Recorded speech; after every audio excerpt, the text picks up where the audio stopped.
Shalom, call Yahweh by Hashem Yahushai. That means all praises be to the Most High, Yahweh, in the name of His begotten Son Yahushai. This is Brother Yakov from the Sons of Zion, Atlanta. Lord willing, coming through with another edifying video. So, pretty much the topic of this one, this go round, would be pretty much watching the tongue. Gossip, idle words, pretty much anything going into the tongue and the sin by it. So, I'm going to start off with the book of Proverbs, chapter 10, and verse number 19. It reads, "In the multitude of words there wanteth not sin, but he that refraineth his lips is wise." Right? Because, in a day-to-day conversation, it could start off real nice, sweet, smooth, but then you could just start to get to talking to somebody, talking about somebody. You could get to start to talking about matters that don't concern you.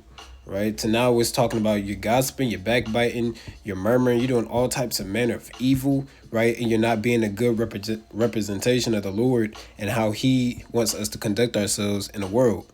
Because admittedly, we do have coworkers that we pretty much are known, to gossip, right? We have people, like family members who they call and you already know what it's about, right? So the Lord tells us that we can't, backbite, we can't murder, we can't do this and this by the tongue, because the tongue is a powerful thing that we have, right? We use it to express ourselves. We use it to pretty much speak of the scriptures and the oracles of the Most High, right? So we have to use, or I'll say get accumulated or adjusted to using the tongue in a proper manner, right? Because the tongue, the scriptures will tell you, the tongue is the one thing that man has not tamed, right? You have these zoos and you have all these different aquariums and things of that sort, and they train their animals. You go to the aquarium and watch the dolphin show, and those dolphins they perform, right? Because they're tame. The lions are tame, right? The gorillas that can literally rip your face off, and they're tame.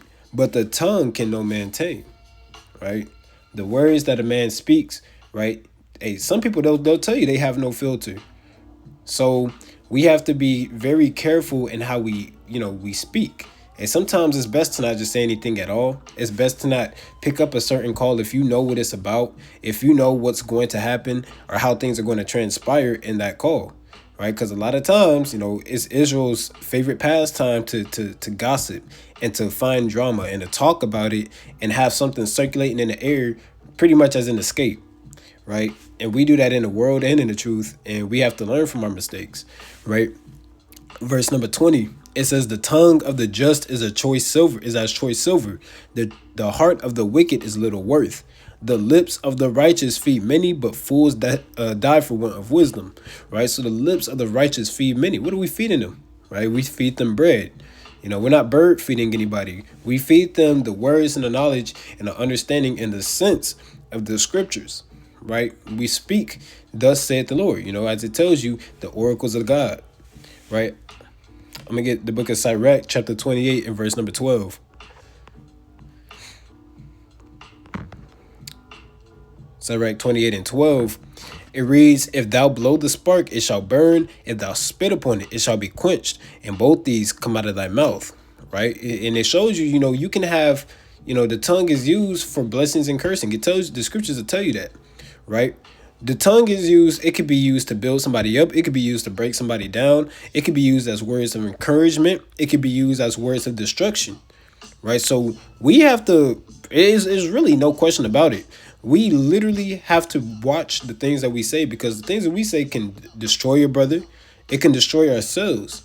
Right? You could say something that you didn't mean, it meant to be taken lightly. And brother, you just got this whole man's household destroyed, all because you made a joke about a man's wife, right? You made a joke about to a woman, you made a joke about this woman's husband, right? And now, certain things get taken out of context, even if it is a joke, right? Or even if you meant no harm or malicious intent, some things could be taken so far left, right, that people's households and marriages can be ruined, and families get split apart, and congregations break up because of things that come out of people's mouths, right? So again, the tongue is it's a fire, right? It devours, and it destroys. Salakia, it destroys, right? Verse number 13. "Curse the whisperer and double tongue, for such have destroyed many that were at peace. Hey, you can have brothers and sisters be at peace. Then that one brother or sister, but for this sake, so I ain't gotta say both, I'm gonna say brother, comes around, right, and just starts speaking all manner of, just pulling brothers aside, speaking in their ears, speaking things that sound just ludicrous, right? And just spreading all types of manner of gossip and evil and murmurings and backbitings. And these things, whether they're true or not, hey, these brothers that were at peace, these brothers now are in sedition, right? And hate one another, right? And have secret grudges against each other. Why? Because this little birdie, through the grapevine, right, has caused contention and strife and so like it, what's the word? So like it's slipping me right now. Right, but it's caused contention and strife amongst the brethren, right? Discord. It's like that's there we go. Sowing discord among the brethren, and that's something that the Lord hates, right? So we have to ask ourselves: am I the one that sows discord, or do I even take into account? Do I listen to discord? Do I look for discord? Do I look for the drama? Do I look for? And we've all been guilty of this because we're Israel. We love discord. We love drama. We love, you could watch a fight video, right? And you just get a splash of dopamine from it, right? Because that's who we are. We've always, we love being toxic to each other. We love drama. We love these reality shows, and it's our people hating and fighting each other. That's a curse. All because of the curses fall on us. We have some sort of love relationship with all types of turmoil and tension, right? That's where you get these toxic relationships from. These unhealthy relationships where they're, is you got two people who don't know what love is, right? But just treat each other in a toxic manner, but yet they stay together because that's a curse on us. That's something we look forward to, right? It keeps us alive. That's what they say. If we feel alive when we go through those things, that adrenaline, right? Verse number 13, it reads, "Curse the whisper and double tongue, for such as have destroyed many that were at peace." That's a deep scripture. It says, "A backbiting tongue has disquieted many and driven them from nation to nation. Strong cities have pulled it down and overthrown houses of great men. A backbiting tongue hath cast out virtuous women and deprived them of their labors." And like I was saying, hey, you could get whole households taken out. Friendships could be broken up, like in the world, right? In school, hey, everybody knew a very strong bond that got broken up because of a rumor, right? You can't give in to everything that you hear. The scriptures tell us we have to make a diligent search of these things, right? Whether they be true or not, we got to search out the matter. It says, "A backbiting tongue hath cast out virtuous women and deprived them of their labors. Whoso hearkeneth unto which shall never find rest and never dwell quietly." And that's deep. "The stroke of the whip maketh marks in the flesh, but the stroke of the tongue breaketh the bones." Like they say, sticks and stones may break my bones, but words never hurt me. That's not true. That's never been true. That is the craziest thing ever. Because words can destroy. Words get people killed, right? Some words could literally take somebody out. Can literally drive somebody to jump off a bridge, right? It reads, verse 18, "Many have fallen by the edge of the sword, but not so many as fallen by the tongue." And more people have died because of the things that have come out of their or somebody else's mouth, right? Than by the sword or by the gun, right? Or by any weapon. That's how powerful our words are, right? Again, I'm gonna get a 1 Thessalonians chapter 4 and verse 11. 1 Thessalonians 4 and 11, "And that ye study to be quiet and to do your own business and to work with your own hands as we have commanded you." Maybe I should get the context of that. It reads, I'm going to start at verse 9. "But as touching brotherly love, ye need not that I write unto you, for ye yourselves are taught of God to love one another," right? And talking about each other is not love. Now, you do have things that have to be discussed, right, amongst congregations, right? Things that are important, things that can't go unchecked. But at the same time, if that thing becomes a gazing stock amongst Israel, that's when things get really bad, right? When things are taken a little, too far left out of the council, right? And now it's in the hands of everybody else because words are powerful, right? They get into the wrong hands, where they say, with much power comes great responsibility, right? The Lord gave us all the power to speech, right? But we also have to be extremely responsible with how we use our tongue. Because again, the Lord, he's marking these idle words. He's marking every time we sow discord, right? These are things the Lord hates. These are sins, ultimately. And we know sin, that work brings forth death. Verse 11 again, and they stated to be quiet and to do your own business and to work with your own hands as we have commanded you, right? So we have to, not saying you have to be a hermit, right, and live under a rock, but you don't want to be in each and everybody's, business. If you got a friend and they come to you and you're their counselor, all praises, right? As long as you're giving sound counsel that's out of the scriptures, right? Hey, that's all praises. But you're just going around just telling somebody's business and they came to you privately, you're off. And you need to repent, because you're not supposed to be talking about other people's personal and private lives to other people, right? You have to separate yourself from that spirit, because that spirit will hop, right? But then it's like when it happens to us, right? It's like, woe is me, So we gotta, as they say, that golden rule, you got to treat each other how you want to be treated. But you also got to treat each other according to the law. First and foremost, actually. I'm going to get Sirach chapter 32 and verse 7. This book of Sirach, the 32nd chapter, and verse number 7. It says, speak, young man, if there be need of thee, and yet scarcely when thou art asked twice. Right? Hey, back in the day, it was common for the young men to hold their peace. Right? It's basically speak when spoken to. There's a certain manner that, a royalty carries themselves. You're not going to have royalty acting all out of whack and a fool, right? And talking and just yapping, just talking to talk, just love to hear themselves talk, right? Hey, once upon a time, you had speak when spoken to. Because not everything needs a response. Not everything needs your input, right?